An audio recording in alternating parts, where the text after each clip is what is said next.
asfalt işleri.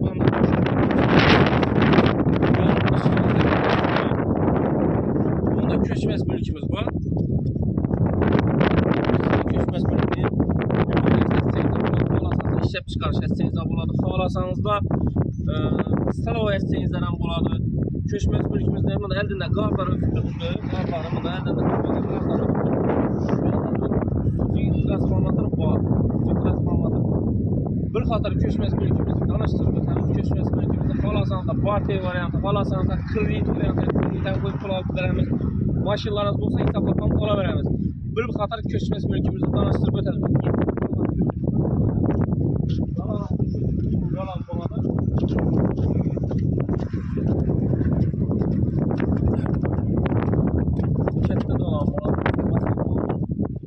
Bastırılgan болады. Bir anlamda görsün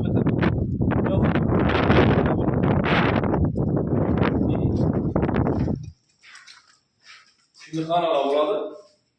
Gelemiz görsün yeterli. Kana, iki kana bölünge. Bunda üçüncü kanası var. Üçüncü kanası var. Üçüncü kanası var. Keyin bağlanan yeterli tamam. Cümleti uzun geçeceğim bu. Bu iş etseniz olur, bu bilgis etseniz olur. Ulu dalana bağlanayla. Ulu dalanayla. Birini bu iş stalov etesinem, işlep çıkarış etesinem, bu iş etseniz buladı. Şimdi yeterli daha çıkardı yine uzun dalana bağlanayla. Uzun dalana bağlanayla. Yana pullu. Bir tabi 7-12 metre var işte. Şimdi dalalları şimdi. Xalasanızda işlep çıkarış edəsiniz, xalasanızda stalov edəsiniz 20 sotik yer bu. Xalasanızda maşinlarınız olsa, avtokreditli maşinlarınız olsa hesaplap alamiz.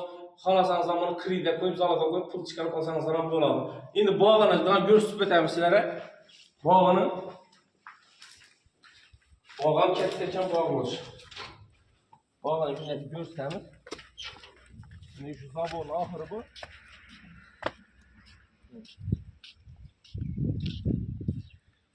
Bunun ahırı bu. Şimdi arkasındaki görsəmiz. Şimdi 20 sotik yer bu. Libo iş etseniz de bula bir anınızdan resetip Libo iş etseniz de bula bir an tarafdan bir ana girer. 20 sotik yer tanam bir ana girer. Bakarsana geledi olmasa bakarsa kızıkalı bakalım. Gün olur. Kalemde tuttuğu gelir. Yani şimdi chatte. Numaranı açıp et. 99'lık 706 66 92 geçene premium telefon edip geliştirmeniz mümkün. Xalasanız da maşinlarınız olsa hesaplap aladı.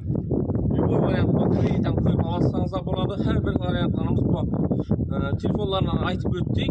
99'lık 966 99 706 66 90 66 92 nömrələrə telefon edib gələ verəsələr.